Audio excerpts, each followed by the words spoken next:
Muri iyi website imaze gukoreramo amafaranga 4,000 tugiye gutangira nyabikuza, hanyuma namara kongeraho ndahita nza nkwereka uko nayakoreye hano. Uko mbikuza ndaza nkande ahangaha handitse withdraw. Okay, nimara gukanda kuri withdraw barahita bangeza ku yindi page aho bansaba gushyiramo amazina yanjye ndetse na nomero nshaka kwakiriraho amafaranga. Aha hejuru ndashyiramo amazina yanjye.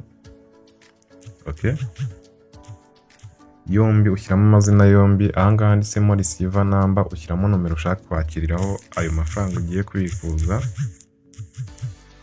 Hanyuma ahangaha hasi ni method, niba izo nomero ushyizemo ari iza MTN cyangwa se Airtel, njye ni iza MTN ndahitamo gutya, ubundi nkande kuri confirm.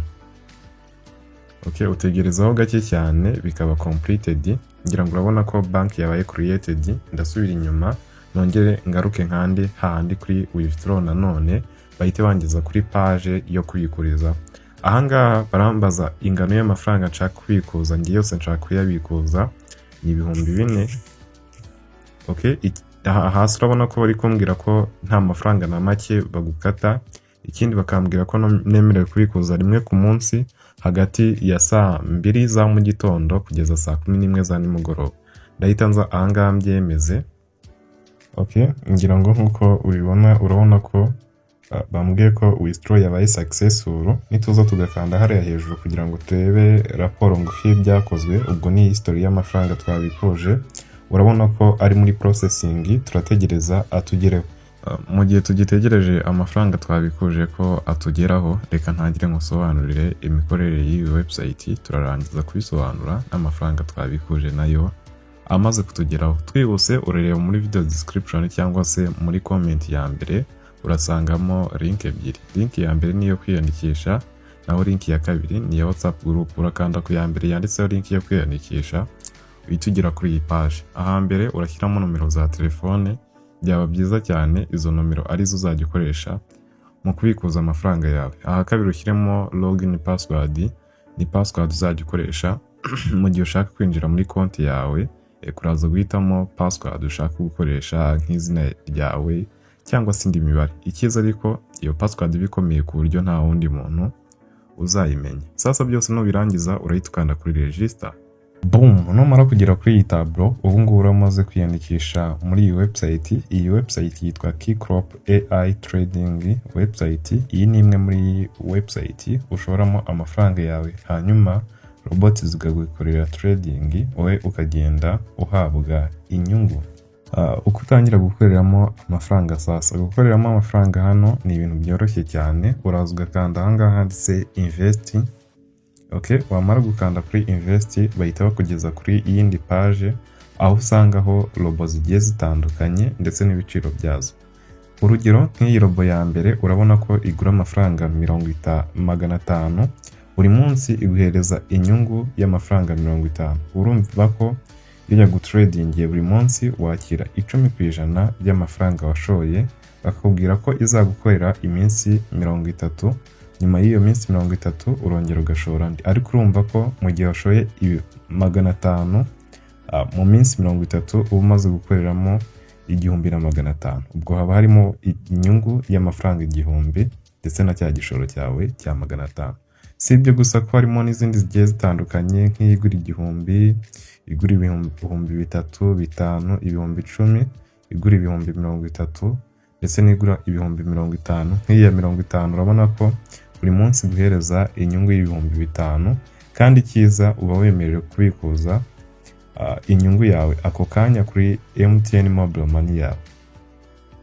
Ukurikije uko nkusobanuriye izi ngizi, ubwo n'izindi uraza kuzisobanurira kuko imikorere ni imwe. Hanyuma iyo umaze gushima robot, icyo ubukurikijeho no kuyigura. Urugero wenda nkanjye reka ngure iyi ngiyi y'3,000, ubwo mu minsi 30 izaba imaze kumpereza 9,000 byose. Uko iyo umaze gushima robot, ubwo icyo ubukurikijeho ni ukubitsa amafaranga uraza gukoresha ugura iyo robo. Uko ubitsa amafaranga sasa, uraza ugakanda ahangaha handitse home, ugasubira kuri home page. Wamara gusubira kuri home page ukaza ugakanda ahangaha handitse recharge. Okay, ubwo nyine no kubitsa. Iyo umaze gukanda kuri recharge bahita bakugeza kuri recharge page, bakakubwira ko amake yo kubitsa ari amafaranga 500.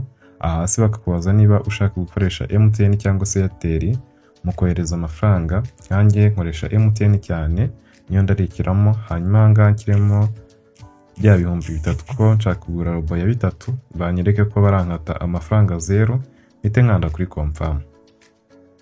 Iyo umaze gukanda kuri confirm bahita bakugeza kuri iyi page. Aha ngaha ushobora kwishyura ukoresheje QR code, ari uburyo bwa automatically amafaranga itagera kuri konti yawe, cyangwa se ugakoresha nomero uraza ugakanda kuri copy, okay, ukareba n'amazina abaruye kuri izo nomero. Yego n'aya ngaya uyafata mu mutwe kugira ngo amafaranga ataza kuyoba. Ikindi ukareba hejuru aha ngaha umubare w'amafaranga uraza kohereza. Nkanjye ni 3,000 nari nashyizemo, ngo ukupa telefone yawe, ubundi ukaza handi uhamagarira, ukaza ukandikamo akundi nyine akanyenyeri 182 akanyenyeri 1 nomero ushaka koherezaho amafaranga. Okay, bagahita bakugeza ku yindi page, washyiramo umubare w'amafaranga. N'ubundi no kohereza amafaranga bisanzwe nkuko n'ubundi dusanzwe twohereza amafaranga. Iyo umaze kohereza amafaranga nkanjye urabona ko umaze kuyohereza, ufata screenshot ya message y'uko umaze kohereza amafaranga, ubundi ugasubira muri website. Aha ngaha ushobora no kwifashisha message MTN guhaye, akaba ari ukorera screenshot. Hanyuma ukaza aha ngaha handitsemo choose file. Urabona ko batubwira ko dushyiramo screenshot yerekana ko twohereje amafaranga. Uraza ukakanda ukayikubitamo. Yego aha ngaha handitsemo phone number used to send money, ushyiramo nomero wakoresheje wohereza amafaranga. Nanjye nakoresheje iyi ngiyi. Ubundi byose iyo umaze kubishyiramo uhita ukanda kuri recharge complete, ugategerezaho gake cyane. Urabona ko deposit yabaye success. Nituza tugakanda muri code aha hejuru, urabona ko aya mafaranga twohereje ari muri progress. Turategereza abanza agere kuri konti yacu. Ntegerejeho igihe gito cyane, ninkora refresh kuri ya recharge record, urabona ko ya mafaranga twabikije aha ngaha yabaye deposit successful. Ninsubira aha ngaha kuri mine, kuri mi, urabona kuri konti yanjye ko hahise hajyaho 3,000 ya mafaranga nabikije. Ngira ngo urabona ko aha ngaha kuri recharge amount hagiye 3,000. Ngo ndasubira kuri invest nze nguremo ya robo izajya inkorera trade. Okay. Yego ndaza mitemo ya robo y'3,000, dore ni iyi ngiyi iri aha ngaha. Ubundi nkande hasi handitse invest 3,000 invest. Ushaka wanzwa ugasoma project introduction. Okay, ukaza kanda kuri invest ugategereza nyine ukamara kugura iyi robot. Urabona ko product twamaze kuyigura, robot twamaze kuyigura. Iyo umaze kugura robo uhita usubira inyuma. Okay, wamara gusubira inyuma ukaza ugakanda aha ngaha handitse quantify kugira ngo uyiactive itangire kugutradingira, ihita iguhereza inyungu. Nkuko ubibona hano hejuru ari kutubwira ko buri munsi tuzajya tubona inyungu y'amafaranga 300 ya buri munsi ahoraho. Ubwo icyo ukora wowe buri gihe, yego buri munsi uraza ugakanda muri iki kiziga cyanditsemo AI, muri iki giceri cyanditsemo AI, ubundi ugategerezaho gake nk'umunota umwe cyangwa se iminota 2 igahita iguhereza inyungu. Urabona ko income yabaye received. Nidusubira kuri mine, okay, kuri mi urabona ko aha hejuru duhise tubona amafaranga 300 ako kanya. Na hasi urabona ko tubwiye ko today earning ari amafaranga 300. N'aka kanyungu nako dushaka twakabikuza, uko tukabikuza n'ubundi ni nka bwa buryo nakoresheje bwa mbere mbikuza yandi 4,000. Ni ugukanda kuri withdraw, aha ngaha ugakubitamo ingano y'amafaranga ushaka kubikuza ni 300, ubundi ugakanda kuri confirm ugategereza cash zikakugeraho. Ntegerejeho igihe gito cyane, ya mafaranga nabikuje n'ingaruka muri withdraw record. Urabona ko aha ngaha yabaye success, ndetse urabona na message ya MTN tubwira ko twakiriye amafaranga 4,000. Dore ngiyi hano hejuru.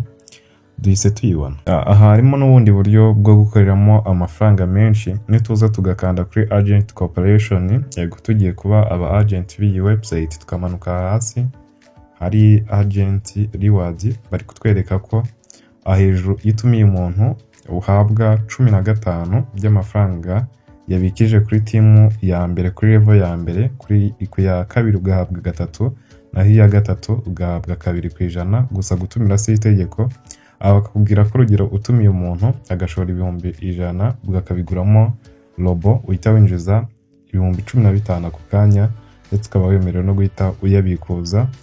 Si ibyo gusa, ahangaha hasi harimo n'ibihembo byo kuba umu agent, aho iyo utumiye abantu 10 yego bose bagashora amafaranga byibuze 200,000 buri kwezi, winjiza 20,000 bya buri kwezi, nta kindi kintu wakoze, ahubwo n'umushahara wawe wa buri kwezi n'andi 15,000 hiyongeraho. N'ibindi hano hasi uragenda ubisoma uciye kuri agent corporation, gusa wibuke gutumira si itegeko hano. Video yacu y'uyu munsi ni ahangaha igarukiye, gusa ntabwo nagenda nakubwiye ko iyi ntabwo nyibona nka trading website, ahubwo ndayibona nka investment platform. Ibyo bishatse kuvuga ko hari igihe kizagera irekere gukora, niyo mpamvu ngushishikariza ko mu gihe ugiye gutangira gushoramo hano ugomba gukoresha amafaranga make. Ntabwo ari byiza kugurisha inzu cyangwa se ikibanza ngo ugiye gushora muri online business, ahubwo ugomba gutangiza amafaranga make ku buryo bibaye ngombwa ko ihagarara ntacyo byakwangiza ku buzima bwawe uko warubayeho. Ikindi ugomba kuyitangira mu wa mbere, wenda urugero niba yamara nk'amezi 5, umwaka, imyaka 2, urumva icyo gihe kigashira ufitemo inyungu igaragara. Wakoze kureba iyi video, reka nizere ko tuzahura muri video zanjye z'ubutaha. Ciao ciao, nawe utaramira nukomeze barinde. Peace and love.